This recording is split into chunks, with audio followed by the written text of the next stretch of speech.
Ya,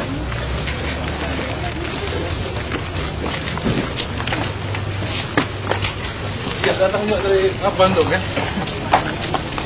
Alhamdulillah.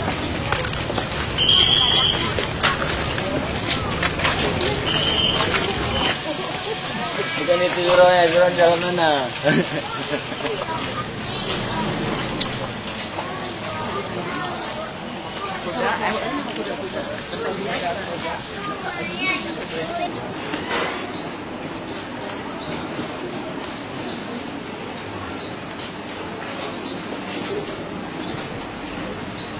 Ini adalah murid-murid daripada almarhum ayah kita dulu. Jadinya ada yang memperkasai dan kami melihatlah asal hakikat kita ini. Kita buka panitia, murid-murid ayah anda dulu kita dulu banyak yang mendaftar dari Jakarta 100 orang. Ada juga profesor, ketua umum, ketua MUI dari Bengkulu, Profesor Jamal An-Nur, guru besar, dosen dalam bidang hadis. Beliau juga amal zikrullah, termasuk khalifah kita. Ada dari pejabat-pejabat pemerintah yang kami beruntung ke tempat yang berbahagia ini. Jadi saya minta izin dulu memperkenalkan. Assalamualaikum warahmatullahi wabarakatuh. Alhamdulillahirabbil alamin wa bihi nasta'in ala umuri dunya waddin. Asyhadu an la ilaha illallah wahdahu la syarika lahul malikul mubin. Wa asyhadu anna Muhammadan abduhu wa rasuluhu shadiqul wa'dil amin. Salatan wa salaman da'imaini mutalazimaini ala asyrafil mursalin Sayyidina wa maulana Muhammadin wa ala alihi wa ashabihi al-tahirin al-muqarrabin. Amma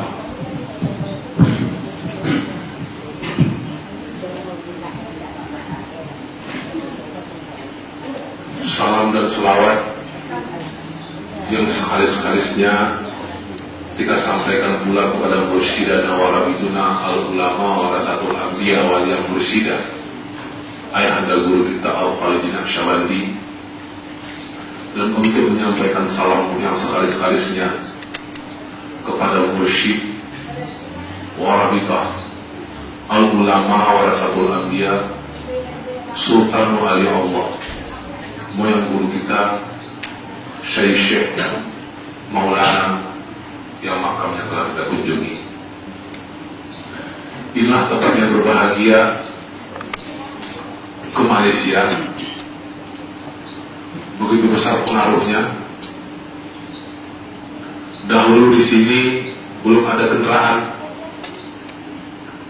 Sungai yang begitu besar pun mesti dijalankan oleh memakai rakit. Tetapi apabila ada orang-orang yang dianggap besar oleh moyang guru kita yang datang, maka telah disediakannya tandu untuk ditandu oleh para murid beliau. Salah satu yang sempat ditandu itu adalah moyang guru kita di kumpulan di Kuta Kumpul. Ketika dia berkunjung kemari, dia disediakan tandu, diangkat untuk dimuliakan. Salah satu yang mengangkatnya adalah nenek guru kita Syekh Muhammad Said Ponjol. Beliau bercerita kepada saya tentang itu.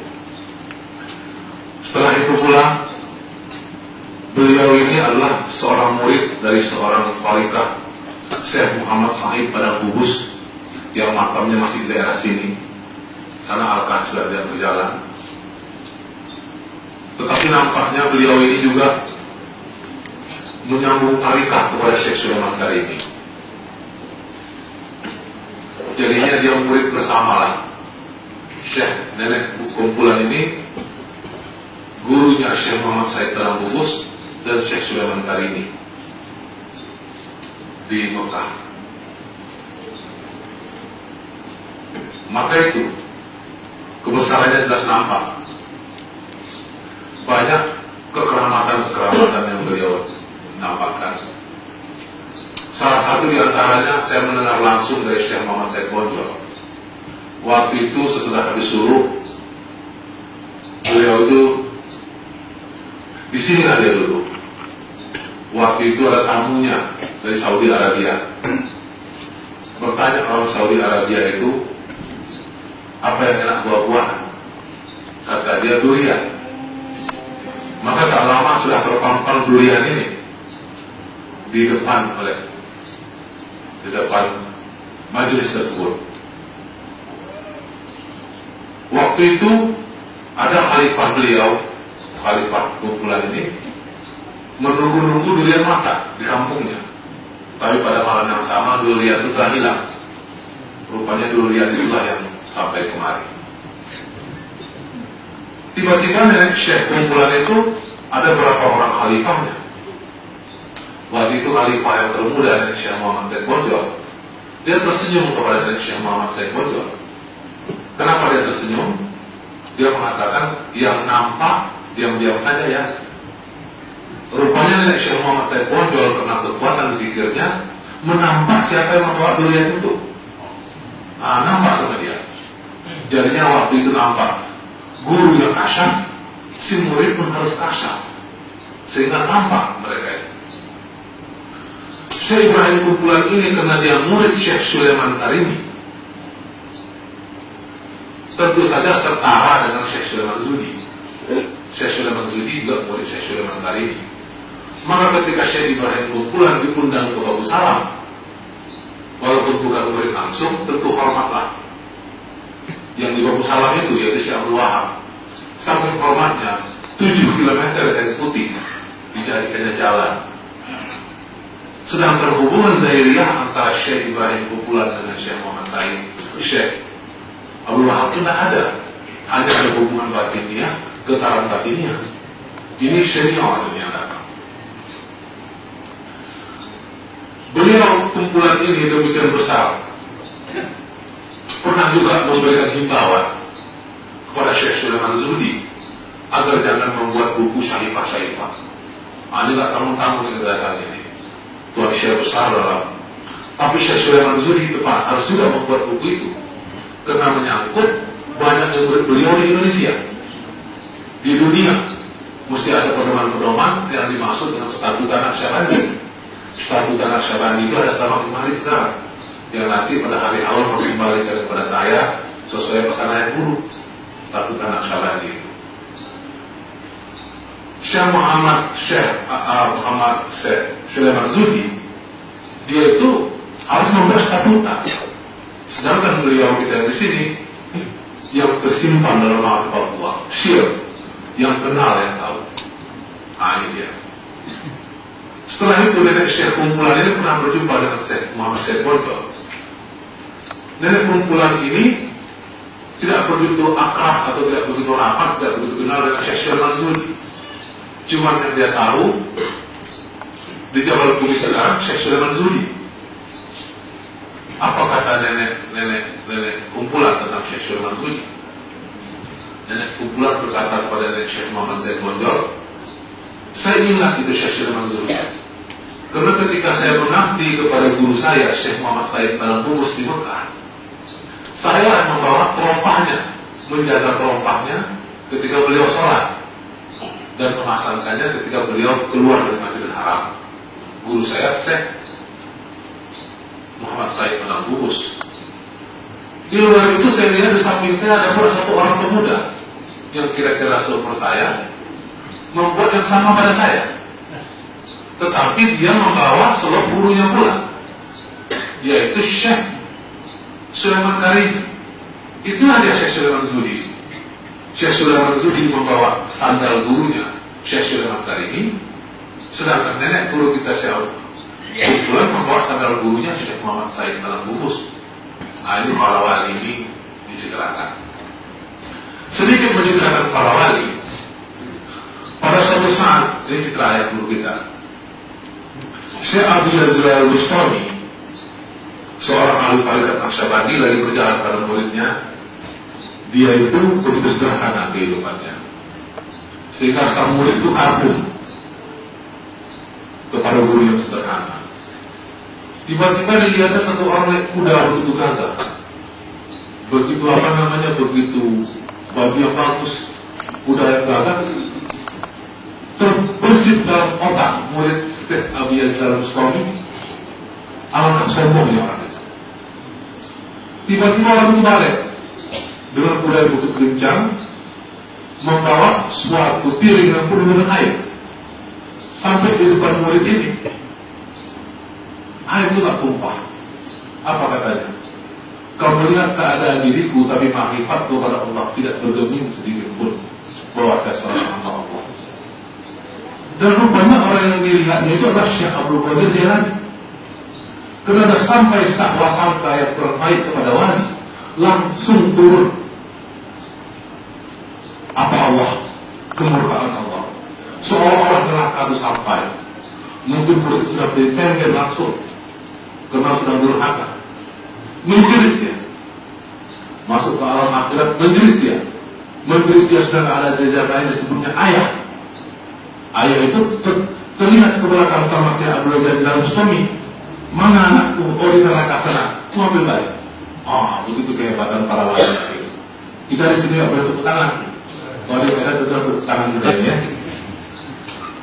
Usia 160 tahun, memiliki kuda-kuda yang indah, disegani oleh tuanku Imam Bonjol sendiri. Dalam murid yang lain yang terkenal, Khalifah tua, yaitu yang menangkal sana. Anak dari Khalifah tua itu adalah Syekh Syahrudin saya hormati, tetapi bukan penjara dari sini juga. Itu yang saya hormati, satu saudaranya, dan satu lagi yang Birau. Tapi nampaknya sampai sekarang lagi nenek siapa Syekh Bonjol nampaknya. Saya termasuk waris daripada Bonjol, demikian kata ayahanda guru. Ini ada saksi hidup. Saya termasuk waris daripada Bonjol. Maka itu saya akrab dalam suasana kesurauan, baik kekumpulan saudara kita ini, Tuanku Ibrahim dan Tuanku Bonjol. Itulah kebesaran ayahanda guru. Ini ada cambuk bagi kita, luar biasa ini Thariqatullah ini. Bukan pekerjaan tanggung-tanggung, pekerjaan wali-wali. Dan bersyukur kita telah mendapat suatu channel wali yang demikian tinggi, yang dibuktikan oleh moyang di kumpulan Syekh Muhammad Said. Doa mereka bukan main makbul-makbul. Perkataan mereka pun diikuti oleh alam semesta.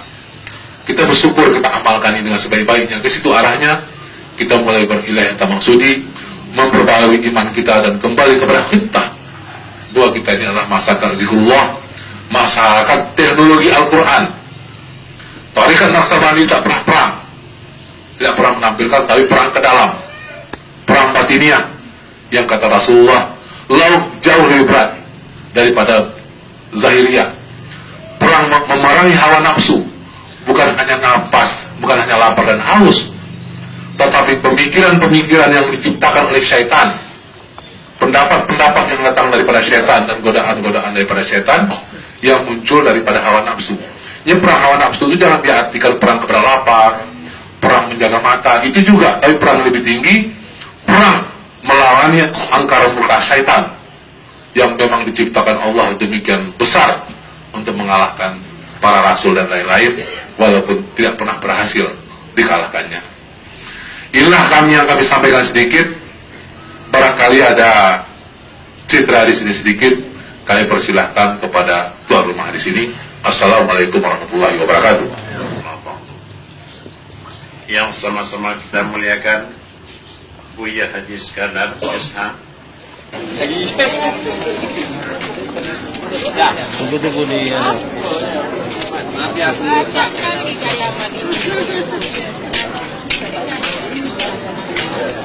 Bilangin orangnya.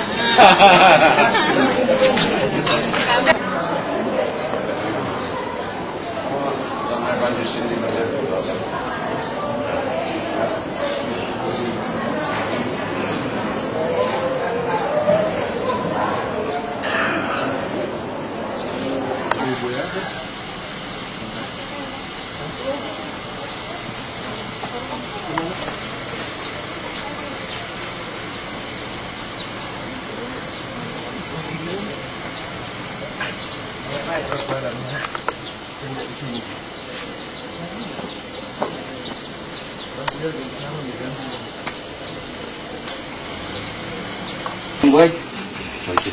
Konsisten.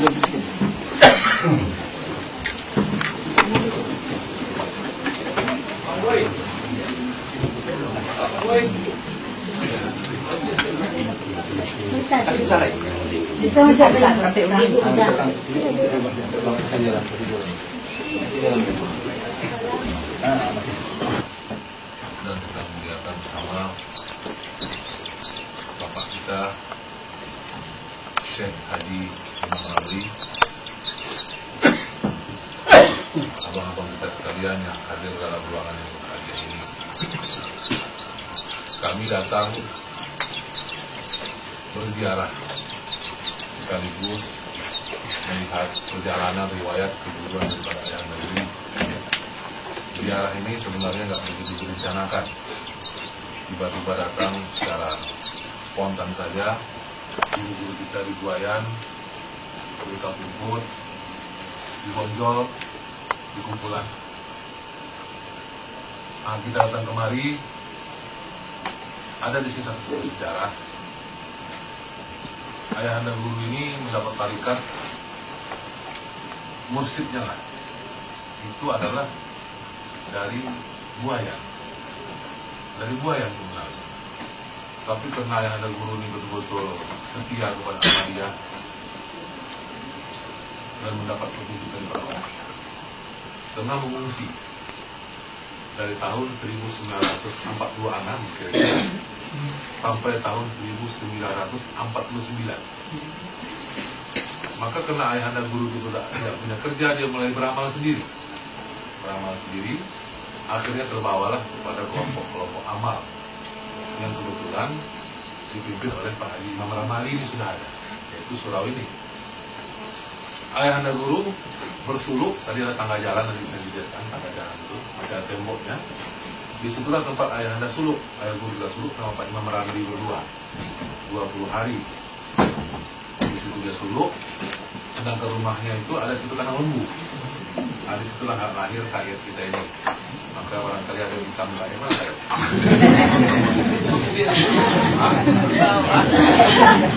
Untunglah kayat aja yang lahir dalam lembu itu tidak jadi kandang lembu sekarang itu. Kalau di sini kandang kabau ya, kandang jagung. Nah, di kandang di situlah kayat itu lahir. Selama 3 tahun Ayahanda guru menuntut di sini. Sudah itu Ayahanda guru kita pun pergi ke tempat gurunya bapak ini. Gurunya bapak ini, itulah yang kita ziarahi, namanya Syekh Abdul Majid. Syekh Abdul Majid dan Alam. Ya, ayah guru itu mula-mula sudah memimpin suluk di sini sama Pak Imam.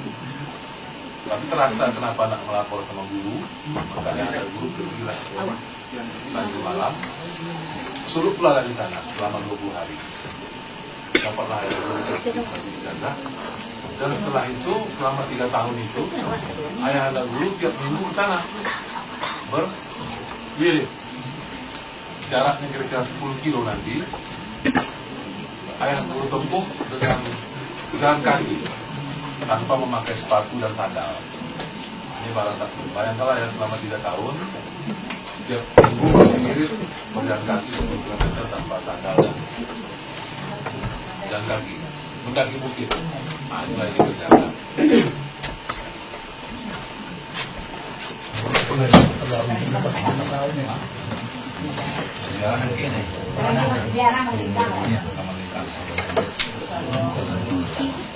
Sejarah kita.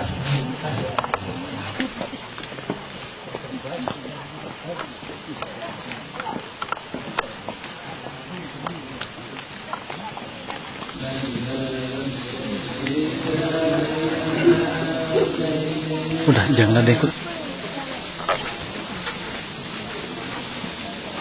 Kajian ini untuk memperdekat rasa batiniah kita. Biarlah ayah kami ayah kepada diri ayah dan anak. Kendati pun ayah tidak mengganggu-gugat dalam hal mursyid kita masing-masing anak. Anak-anak ayah yang berbahagia dari jauh anak datang kemari, beserta juga anak ayah yang kedua, Haji Dodon, beserta dengan semua rombongan ini, saya merasa memang ini adalah kemauan dan kehendak anak ayah semua. Tetapi pun demikian, sebagai ayahnya yang kebetulan memimpin di sawah Luto ini sebagai sentral peramalan ini, yang maha mulia ayahnya masuk mereka di Prapanca dulu. Pada waktu itu yang maha mulia guru kalian itu ayah nenek kalian ngaji sama itu ayah kalian ayah berpacar-pacaran cinta monyet di bawah pohon siri. Waktu itu ada pohon siri, ayah kalian memang di bawah bumi situan apa dah apa pacaran di si bibinya jadilah namanya anak kecil pula. Inilah intim dan dekat sebenarnya. Kendati pun kami sudah lama tidak bersuara, hanya jasad yang tidak bersuara, hati karena di Prapanca. Kenapa? Itu ada sebabnya. Sementara Khalifah ini ada di sini, kakak ayah kami Haji Sulaiman ada di sini. Pada waktu itu usia ayah kurang lebih 15-16 tahun. Belum ada orang tua masuk tarekat. Dunia saja tahu dulu katanya. Berpuluh kali yang mohonkan, tetap ayah tidak dikasihnya masuk. Sama ayah ya Allah. Beginilah ayah kalian ini. Karena ayah ditolak di sawah Luto ini oleh saudara-saudara ayah Haji Sulaiman Pendekar. Kami itu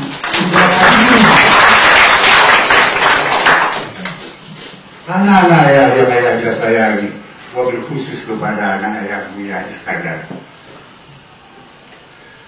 Sampai ayah di Jakarta, orang tidak boleh sembarang ketemu dengan saudara ayah itu ya ayah langsung naik lantai 2.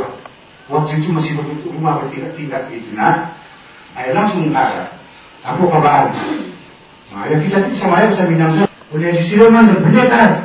Katanya tidak ada yang muda dalam tarekat ini, orang tua semua. Sedangkan usia saya sudah menjelang 16 tahun ini. Saya mau masuk tarekat sekarang. Oh gitu iya dah. Sudah, saya udah saja di sini. Inilah satu budi dari ayah kalian tuh yang mungkin tak bisa yang lupakan ya itu dia. Karena ayah pada waktu itu dihadang polisi maupun militer. Kalau jangan langsung kalian tahu, boleh kalian tembak antara mata saya, namun saya akan masuk tarekat juga. Begitu tekad ayah. Karena anak ayah yang mereka sayangi. Alhasil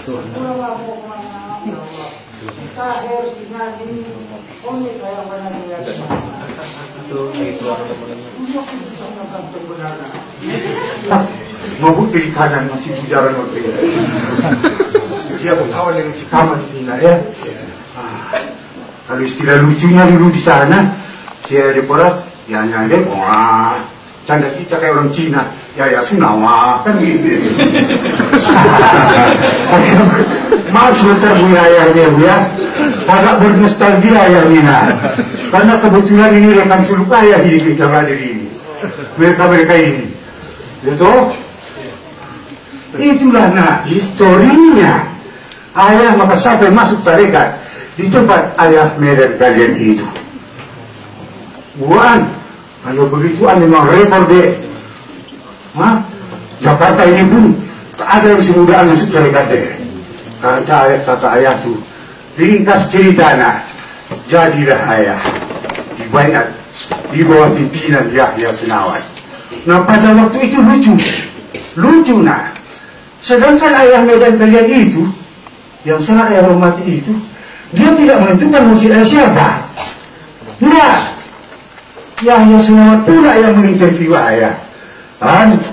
Mursyid ini sekarang dengan siapa masuk tarekat itulah mursyid. Langsung ayah berontak pada waktu itu ayah mau ditidurkan lagi ini. Apa udah bilang?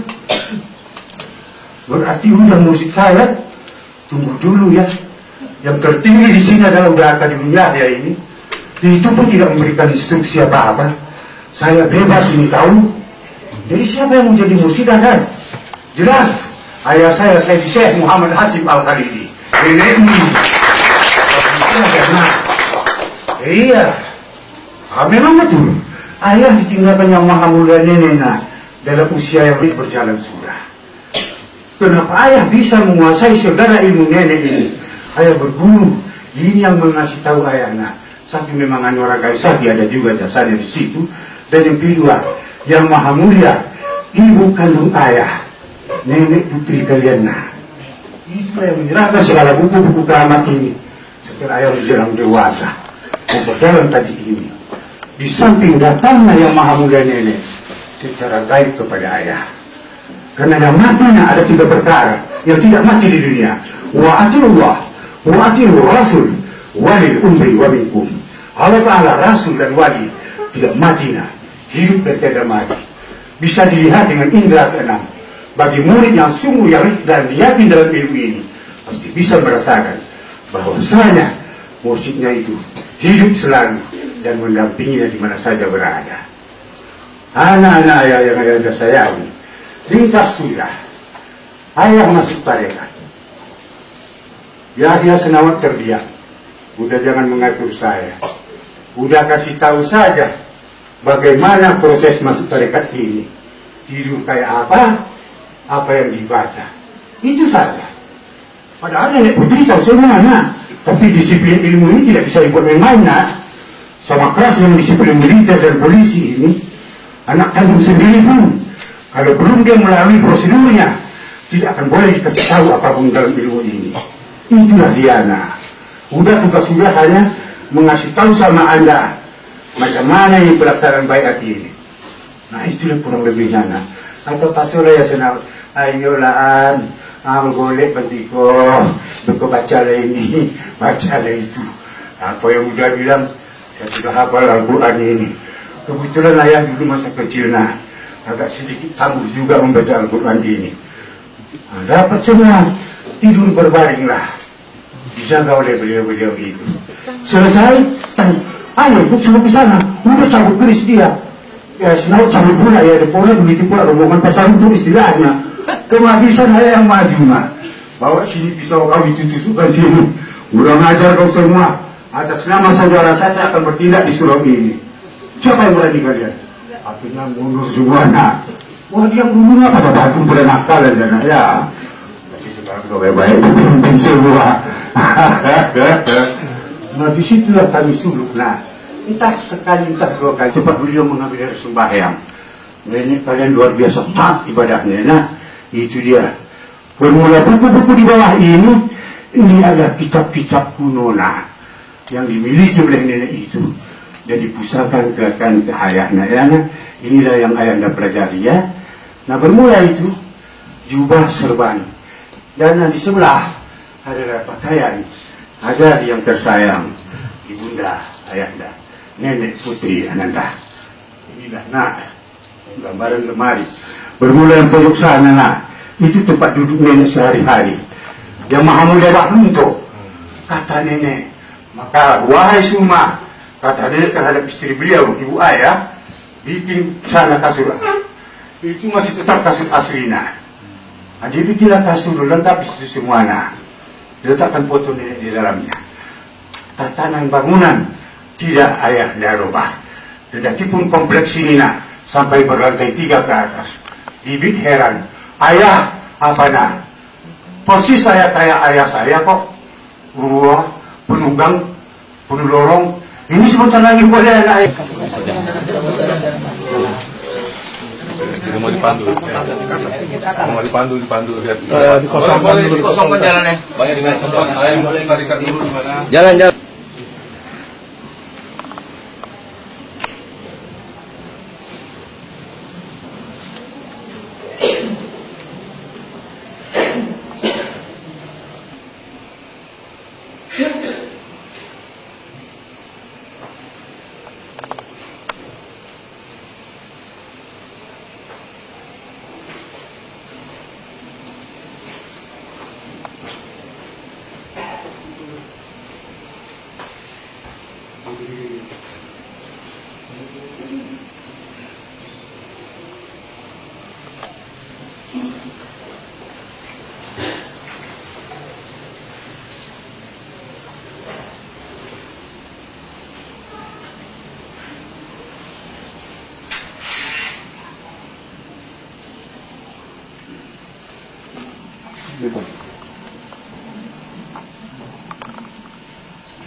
Mobil ya, mobil.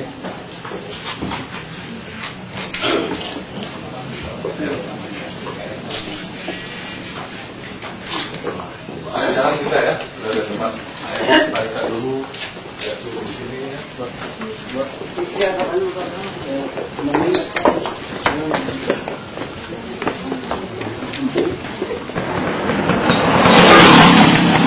Ini rumah bersejarah di mana yang mulai dulu pertama kali berjumpa dengan nenek buayan.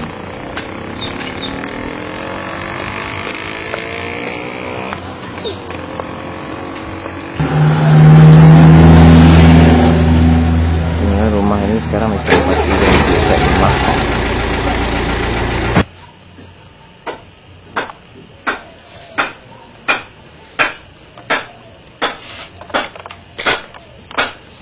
Jadi yang itu nenek buayan lah ini. Yang masukin surut nenek buayan. Jadi nenek buayan datang ke sini, masukin terikat. Gitu.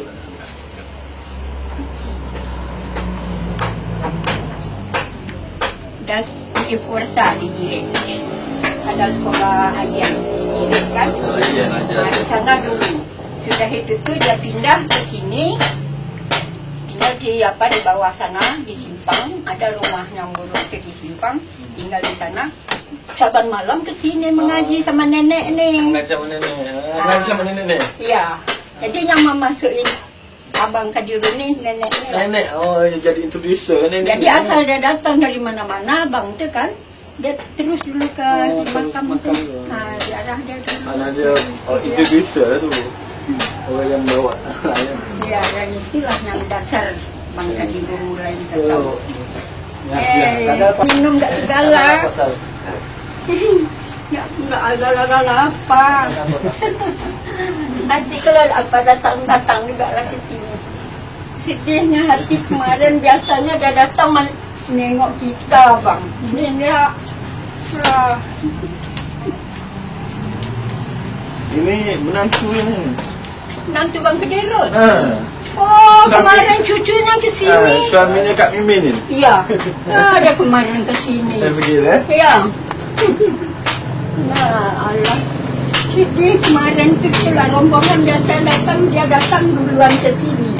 Ini enggak, kalau duduk tu tak boleh dia duduk di kursi, duduk di bawah semua sampai ke belakang. Gubernur dari tempatnya dari Aceh dibawanya ke sini kan. Itu dari Malaysia kan ada lagi yang dibawa rombongan 4 motor. Itulah. Itulah. Ya kita beransur dulu ya. Ya enggak minum galah dulu lah. Kita kira lawatan singkat aja. Di saya sini lah dulu. Memasukkan orang Di sini. Beliau pernah lahir sini. Saya ngajak sana. Baitul Jalal, tempat kerayan kuliah. Nanti sembahyang maghrib selang tempat bapak ya gitu. Dulu ini adalah rumah kediaman yang mulia Umi. Oh, abang pakai ya? Dah, gimana? Dah, lewat. Di sini adalah saya tinggal. Di tapak masjid Baitul Jalal ni lah tempat kelahiran Buya. Ini lah. Ini Di tapak masjid ni dulu tanah kepunyaan bapa kepada Umi. Di daerah negara ini, di mana rumah yang di tengah sawah ini, ayahanda guru pernah tinggal dan beramal di sini selama lebih kurang 9 bulan. Kira ini dengan persawahan.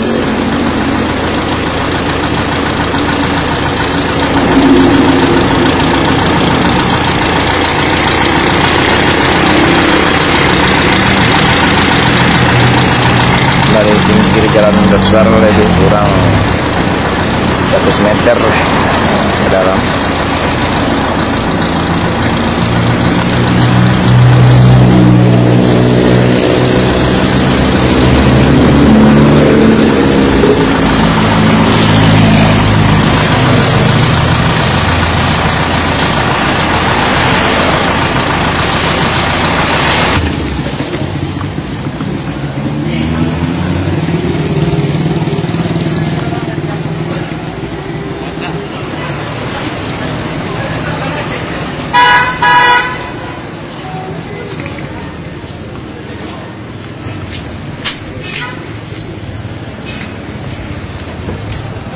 Ini daerah Pasar Atas Bukit Tinggi.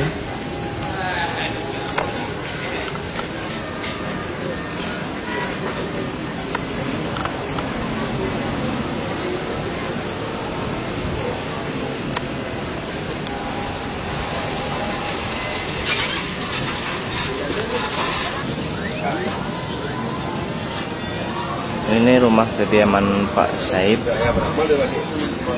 Pak Saib ini yang menemukan ayah dengan nenek buayan.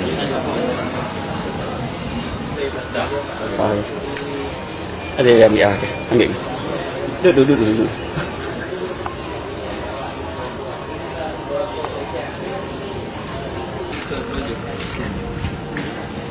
Di sini rumah pertama kali ayah bertawajuh yang sejarahnya diajarkan ke Piat Singkat.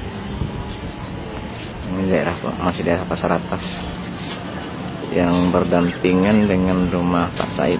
Itu yang nampak rumah Pak Saib.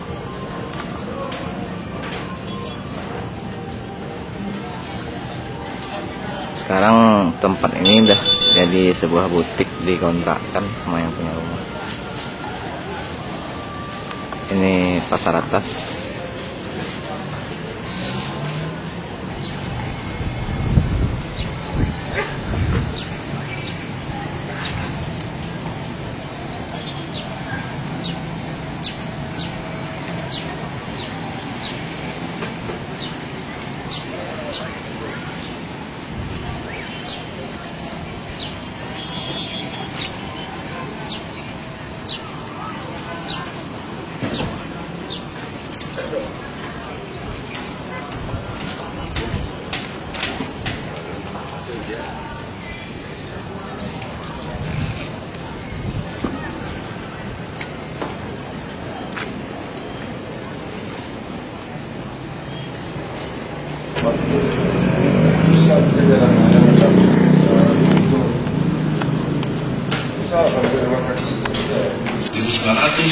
Tahun 2001 dan lain-lain. Tetapi yang terpenting bagi kita itu sebenarnya mencari wali yang mursyida itu sesuai dengan Al-Kahfi itu. Yang itu yang penting, guru yang mendapat petunjuk yang mesti kita laksanakan. Dari situ kita mulai meluaskan suatu nuansa. Maka itu Tarikatullah ini memberikan nuansa, memberikan suatu nuansa akibat kebosaran daripada sang guru itu tersebut.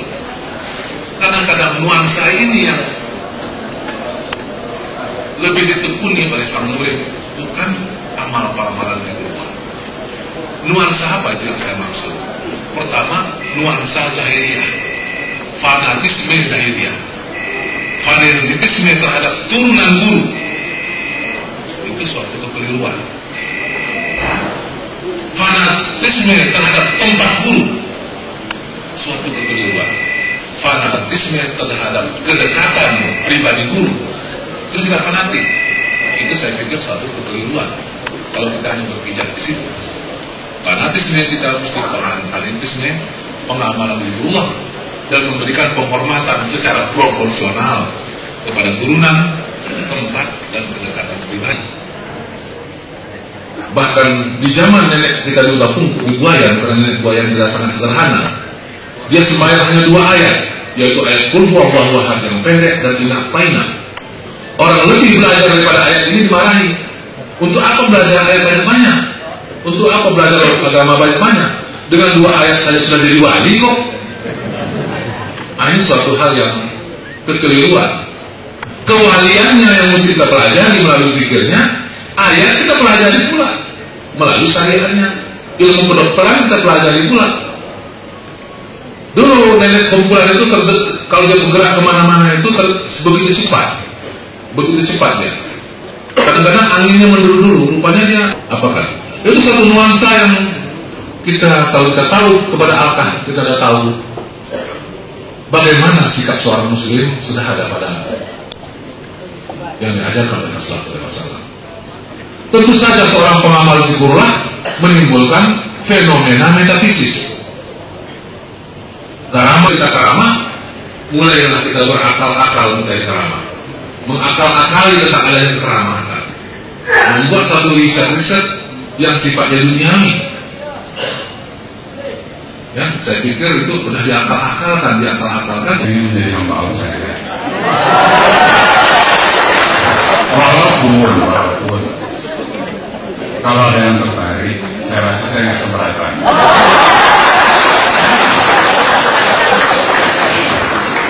Oke, selanjutnya jangan keluar kalau dari sini karena ini bisa jadi masalah. Saya ingin menyampaikan betul prihatin bersama dengan kakak semua yang ada di orang di seluruh negara ini. Tidak semuanya kita hidup nyaman beberapa hari. Ziarah itu pengorbanan, sakit. Kita mau membuat enak, nanti ada nggak enaknya. Dan wajib nggak enak, karena kita akan menerima rahmat. Rumusannya begitu. Buat teman-teman tidak bisa lagi. Saya lihat banyak kesulitan. Saking hebatnya dia bekerja, mobil pajak seperti nggak ada. Itu jalan itu. Sebenarnya sering banyak setir mobil nggak ada. Kita hanya mengatakan terima kasih kepada dia yang bersama, dan saya kira bisa berkasih membantu kepada dia. Jadi dia terima kasih kepada dia. Saya rasa itu aja apa yang saya sampaikan hari ini. Masih ada 2 ceramah yang sampai hari ini kita nggak menyesal dan menunggu tidak lagi. Saya kira demikian. Assalamualaikum warahmatullahi wabarakatuh.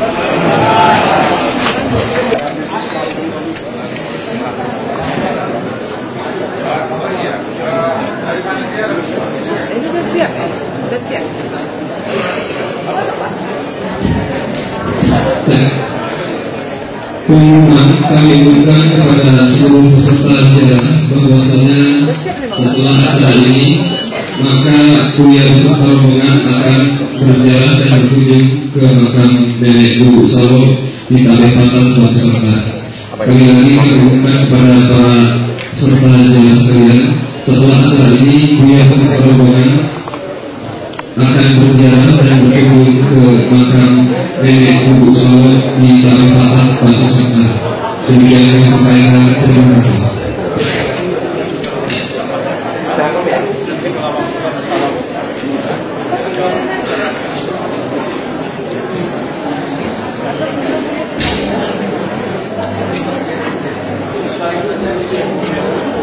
Kami persilakan kepada para jemaah untuk menunggu diri masing-masing. Sekali lagi kami persilakan kepada jemaah untuk menunggu diri masing-masing dan untuk Bukit Tinggi bertempat di Hotel Pusako ini juga, dan untuk ibadah nanti bertempat di Hotel Roksi. Sekali lagi kami mengundang kepada jemaah sudah dapat menunjuk diri masing-masing dan menunggu tempat berikutnya dengan ini di Hotel Pusako dan untuk ibadah di Hotel Roksi. Demikian sampaikan. Terima kasih.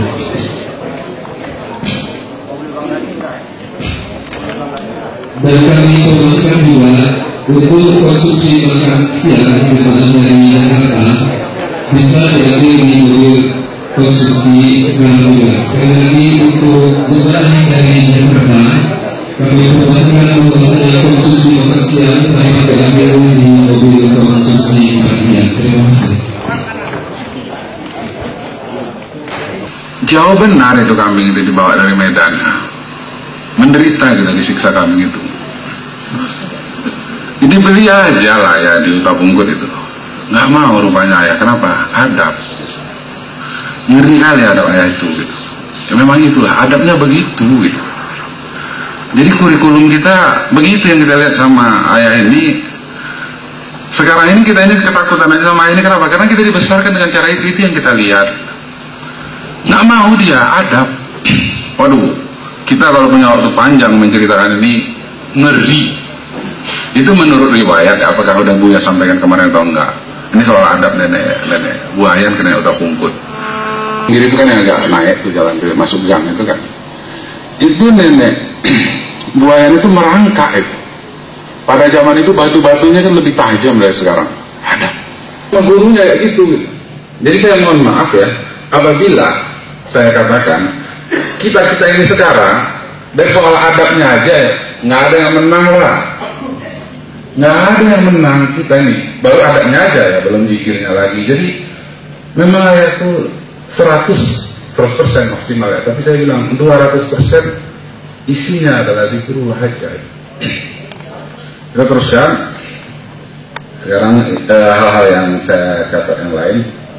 Ini lompat teringat saya nenek bonjol. Nenek bonjol ini satu hal yang juga kebiasaan nenek bonjol. Dia tuh nggak boleh sama dia orang mengeluh.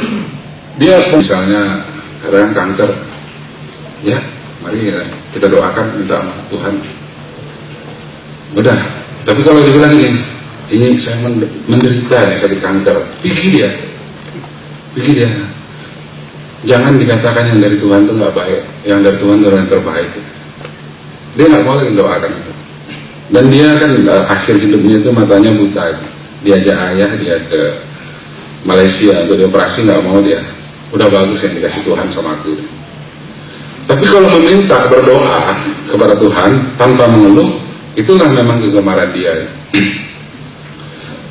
Dan memang iya kan. Sebenarnya apa yang paling penting di dunia? Yang penting kan bersama Tuhan.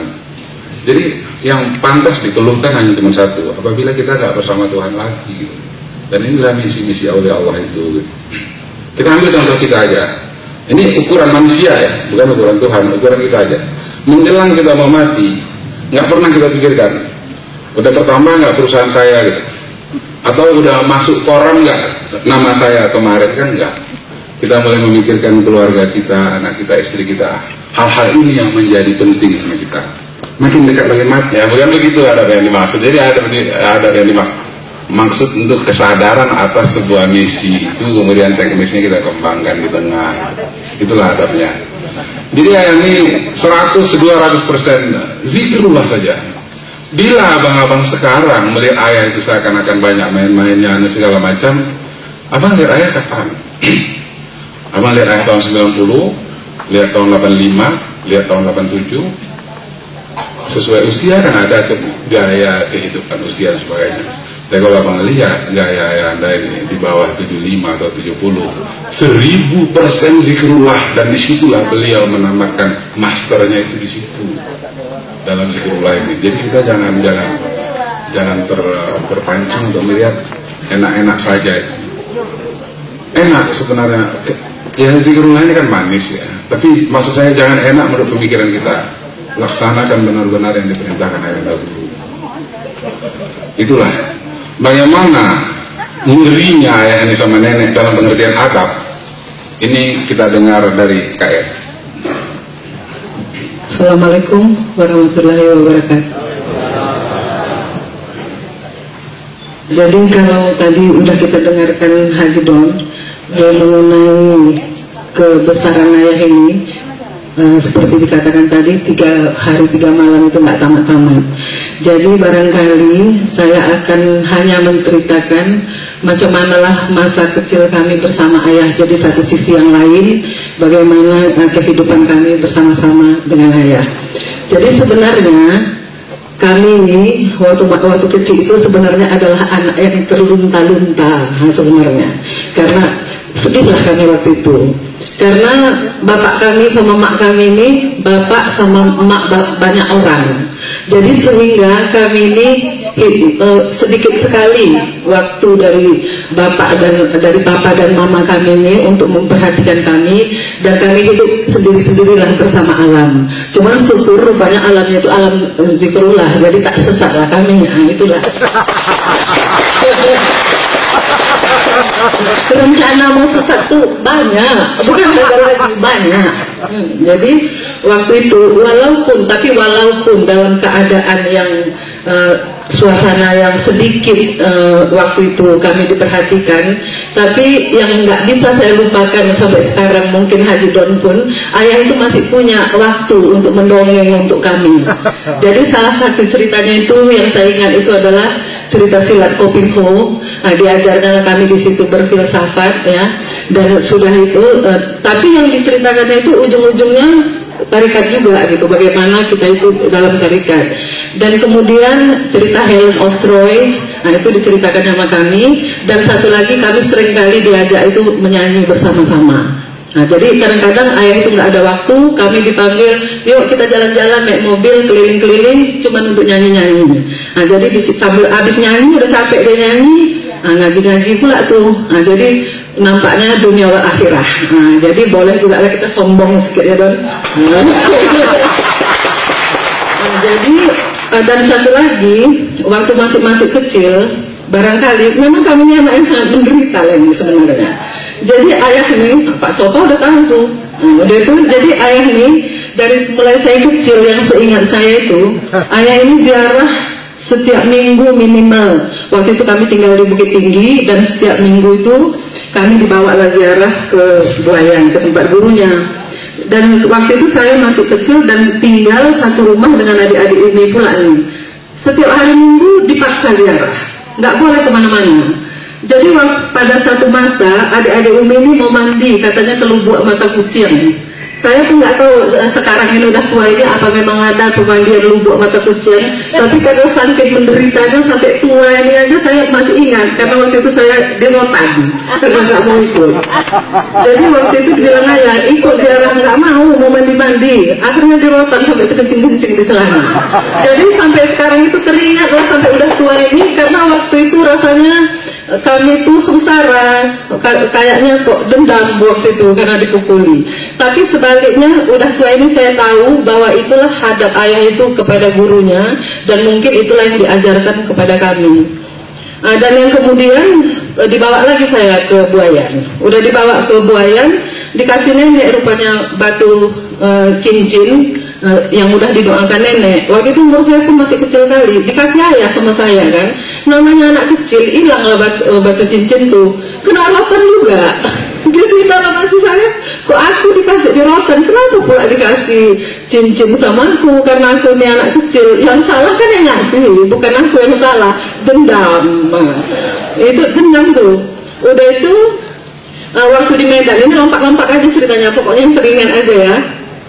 Waktu kami di Medan, istri nenek Buayan yang ketiga ini mempunyai 2 orang anak, yang satu namanya Pak Burhan, yang satu lagi namanya Ibu Sri Makah.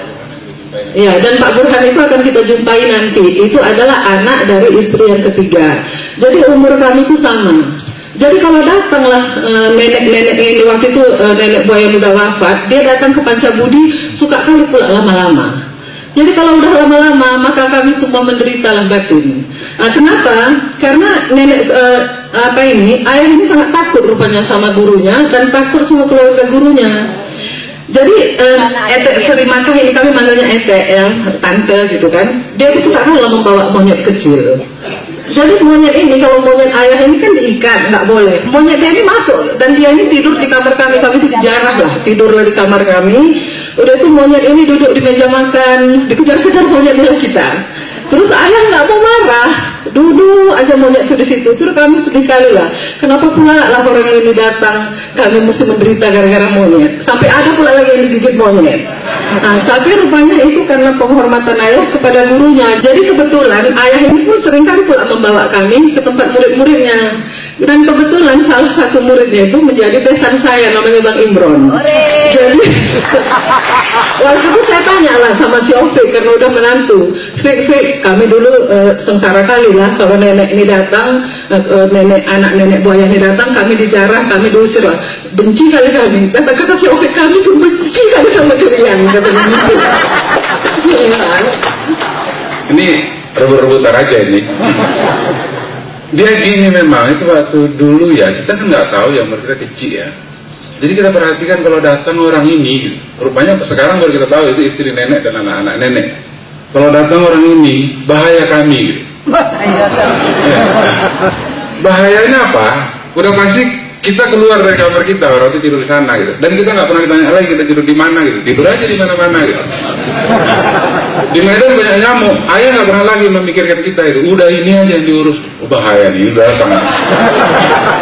Ini satu kelompok apa penjara datang ini. Cuman itu tadi hukum karmanya. Mungkin sekarang ini kalau kami ke rumah abang-abang, mungkin anak-anak abang ini udah ngiri dia.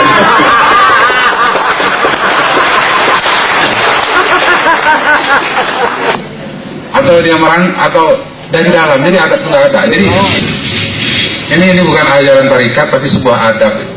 Yang lebih tegas lagi ingin saya katakan, kalau kami datang ke rumah abang, jangan digituin lah, jangan digitukan, biasa aja lah gitu. Kita nggak mau lah kayak pengalaman kita dulu, janganlah. Semuanya diserahkan diri sama ya. Sedekah, embernya cuma kucing dibawa, kambing burung dibawa. Ya dia dapat pahala kan. Cuman gara-gara dia dapat pahala, kita kan nggak ada tempat tidur, dia jadi tidur di rumah kita. Ayo nolak, nggak bisa ini, kau kok masuk ke rumah aku katanya.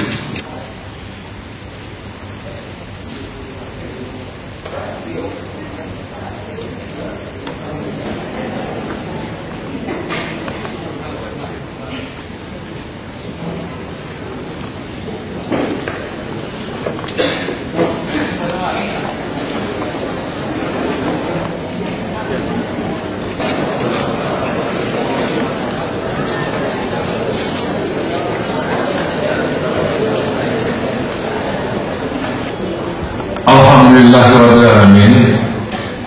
Wabihi nasta'in ala umuril dunya waddin. Asyhadu an la ilaha illallah wahdahu la syarika lahul malikul mubin. Wa asyhadu anna Muhammadan abduhu wa rasuluhu shadiqul wa'dil amin.